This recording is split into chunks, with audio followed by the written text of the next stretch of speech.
धर्मच अटळ आहे. चला लक्ष्मीश्चला प्राणाहा चले जीवित मंदिरे चला चलेच्च संसारे धर्म एको ही निश्चलाहा. आचार्य चाणक्य येथे धर्म चर्चा करताना म्हणतात की लक्ष्मी चंचल आहे. प्राण, जीवन, शरीर सगळं काही चंचल आहे, नाशवंत आहे. विश्वात फक्त धर्म निश्चल आहे. अर्थात लक्ष्मी, धन, संपत्ती सर्व चंचल आहे. ही कशी एकाजवळ राहते तर कधी दुसऱ्याकडे निघून जाते. हिचा कधीच विश्वास करू नये आणि हिच्यावर गर्वही करू नये. प्राण, जीवन, शरीर आणि हे सारे विश्वसुद्धा नेहमी राहणार नाही. एक ना एक दिवस हे सर्व नष्ट होणार आहे.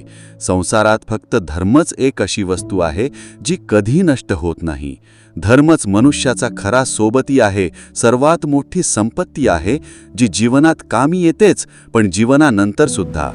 म्हणून संपत्तीचा नेहमी संचय करावा. धनसंपत्ती, प्राण, शरीर इत्यादींचा मोह कधीही जास्त करावा नाही. हा व्हिडिओ आवडल्यास कृपया लाईक करा, शेअर करा.